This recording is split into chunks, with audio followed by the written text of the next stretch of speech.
नमस्कार दोस्तों, मैं विवेकानंद। आज आप लोगों के समक्ष बायोलॉजी का एक चैप्टर लेके आया हूँ। आशा है कि आप इससे लाभान्वित होंगे। मनुष्य का रुधिर परिसंचरण तंत्र आज के चैप्टर का नाम है। सबसे पहली बात हमारे जहन में आती है कि परिसंचरण तंत्र क्या होता है। मनुष्य तथा उच्च जंतुओं में शरीर के भीतर पदार्थों के परिवहन के लिए एक तंत्र सुविकसित होता है, जिसे परिसंचरण तंत्र कहते हैं। परिसंचरण तंत्र के क्या क्या कार्य हैं वो हम देख लेते हैं।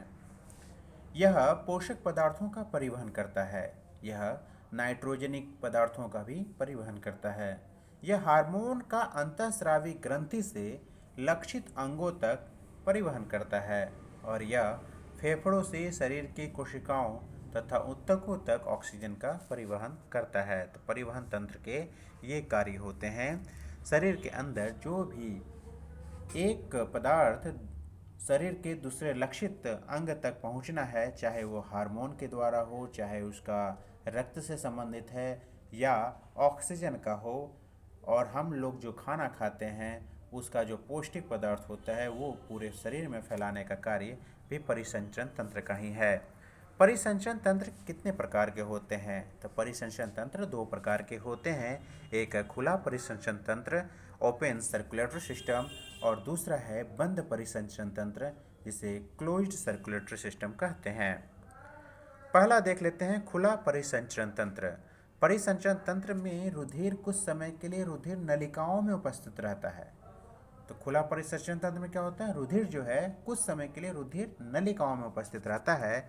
और रुधिर परिसंचरण, जो खुला रुधिर परिसंचरण है, यह तिलचट्टा, प्रॉन, कीड़े, मकड़ी आदि में पाया जाता है।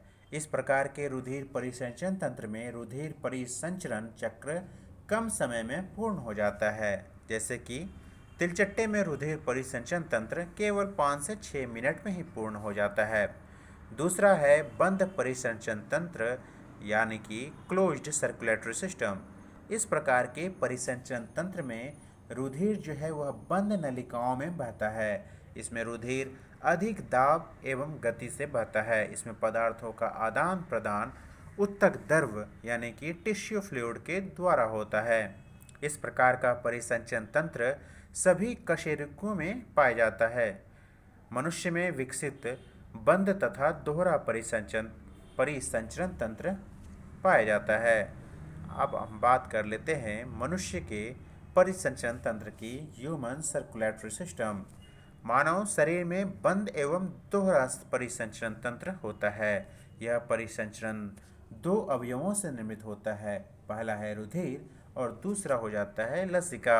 इसी आधार पर मानव शरीर में परिसंचरण तंत्र के दो तंत्रों में विभाजित किया गया है।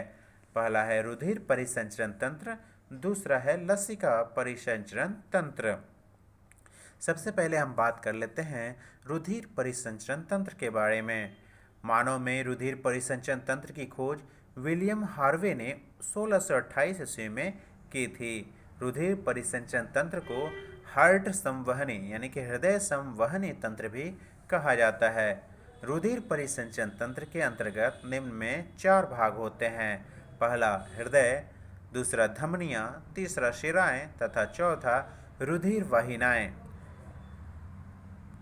अब हम पहला देख लेते हैं हृदय, जिसे हार्ट भी कहा जाता है। हृदय एक थैली के भीतर रहता है, जिसे हृदय आवरण या पेरिकार्डियम कहते हैं। हृदय का भार लगभग 300 ग्राम होता है। यह केंद्रीय पंप अंग है जो संपूर्ण शरीर में रुधिर का परिसंचरण करता है। मनुष्य का हृदय एक मांसल शंक्वाकार अंग है। यह पसलियों के नीचे और फेफड़ों के बीच में स्थित होता है। मनुष्य के हृदय में 4 कोष्ठक होते हैं, दायां और बायां आलिंद, जिसे राइट एंड लेफ्ट ऑरिकल कहते हैं। और सेकंड है राइट एंड लेफ्ट वेंट्रिकल, यानी कि दायां और बायां निलय, जैसा कि आप इस चित्र में देख सकते हैं। दूसरा है धमनियां। रुधिर वाहिनाएं हृदय से रुधिर को शरीर के विभिन्न अंगों तक ले जाती हैं, उन्हें धमनियां कहते हैं। इनमें सामान्यतः शुद्ध रुधिर या ऑक्सीजनित रुधिर प्रभावित होता है। धमनियों की दीवारें अपेक्षाकृत मोटी, पेशियाँ तथा लचीली होती है, क्योंकि इसमें काफ़ी दाब के सहन करने की क्षमता होती है, जब हृदय रुधिर को धमनियों में पंप करता है तो उस समय उसका दाब काफ़ी उच्च होता है।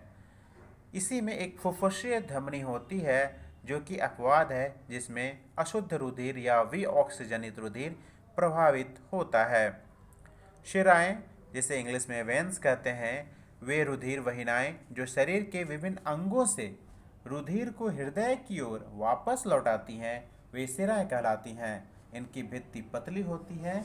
इनकी दीवारों में अपेक्षाकृत कम पेशियाँ होती है। त्वचा में उपस्थित पीले वर्ण के कारण शिराओं में बहने वाले गाढ़े लाल रंग का रुधिर हमें बाहर से देखने पर नीला प्रतीत होता है। शिराओं में सामान्यतः अशुद्ध या कार्बन डाइऑक्साइड युक्त रुधिर, इम्प्योर ब्लड जिसे भी हम कहते हैं, वह बहता है।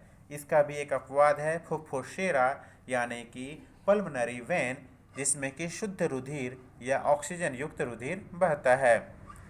थर्ड में हमारे पास आ जाता है रुधिर वाहिनाएं, जिसे कि इंग्लिश में ब्लड कैपिलरीज कहा जाता है। मानव शरीर में रुधिर का संचरण धमनियों एवं शिराओं के द्वारा होता है तथा रुधिर कोशिकाएं ब्लड कैपिलरीज धमनियों एवं शिराओं को जोड़ती हैं। रुधिर कोशिकाएं बहुत ही महीन रुधिर वाहिनाएं होती हैं और इनकी भित्ति की मोटाई केवल एक कोशिकीय स्तर की होती है। इसका जो व्यास होता है वह लाल रुधिर कोशिकाओं आरबीसी से थोड़ा ही ज़्यादा होता है। लाल रुधिर कोशिकाएं इसके भीतर केवल एक पंक्ति में व्यवस्थित होकर ही गुजर सकती हैं, क्योंकि आप समझ रहे होंगे धमनियों तथा शिरा में अंतर, यह बहुत ही इम्पोर्टेंट अंतर है। आप लोग ध्यान से इसको देखें। धमनी, जिसे आर्टरी कहा जाता है, और शिरा वेन। पहला है, ये धमनी जो है रुधिर को हृदय से अंगों की ओर ले जाती हैं, जबकि शिरा जो है यह रुधिर को अंगों से वापस हृदय में ले आती है। धमनी का रंग जो है वह लाल रंग की होती है, जबकि शिरा का जो रंग होता है वह गहरे लाल या नीले बैंगनी रंग की होती है। धमनी में कपाट या वाल्व नहीं पाए जाते हैं, जबकि शिरा में कपाट पाए जाते हैं। धमनी शरीर की गहराई में स्थित होती है, जबकि शिरा शरीर की ऊपरी सतह में स्थित होती है। धमनी की जो दीवारें हैं वो मोटी और पेशीय होती है, जबकि शिरा की दीवारें पतली तथा लचीली होती है। धमनी खाली होने पर पिचकती नहीं है, जबकि शिरा खाली होने पर पिचक जाती है। और अंत में जो पल्मनरी धमनी को छोड़कर सभी धमनियों में ऑक्सीजन युक्त रुधिर बहता है, उसी प्रकार पल्मनरी शिरा को छोड़कर सभी शिराओं में कार्बन डाइऑक्साइड युक्त रुधिर बहता है। अब हम इससे संबंधित इम्पोर्टेंट पॉइंट की बात कर लेते हैं। धमनी ऑक्सीजन युक्त शुद्ध रक्त को ले जाती है, कहाँ? Lungs to heart. और अपवाद है पल्मनरी धमनी, जो अशुद्ध रक्त ले जाती है ऑर्गन टू लंग्स। शिरा जो है अशुद्ध रक्त ले जाती है ऑर्गन टू लंग्स। अपवाद है पल्मनरी शिरा युक्त रक्त, जो कि लंग्स टू हार्ट तक जाती है। सामान्य मनुष्य का जो रक्त दाब है वह 120/80 mmHg होता है, और रक्त दाब मापने का जो यंत्र है वह स्फेग्नोमैनोमीटर कहलाता है। थायरोक्सिन तथा एड्रेनिल स्वतंत्र रूप से हृदय की धड़कन को नियंत्रित करने वाले हार्मोन हैं। तो हमारा आज का यह पोर्शन यहीं समाप्त होता है। कि आशा है कि आप लोगों को इस लेसन से बहुत ही फ़ायदा पहुंचेगा। और यदि आप लोगों को हमारा यह प्रयास अच्छा लग रहा हो तो इस वीडियो को लाइक ज़रूर करें। आपने सब्सक्राइब नहीं किया है तो इस चैनल को सब्सक्राइब करें, और अपने दोस्तों, अपने करीबियों, अपने ग्रुप में इसे शेयर ज़रूर करें, क्योंकि यह हमारा नया ग्रुप है और इससे जल्द से जल्द आप लोग बढ़ाने का प्रयास करें। धन्यवाद।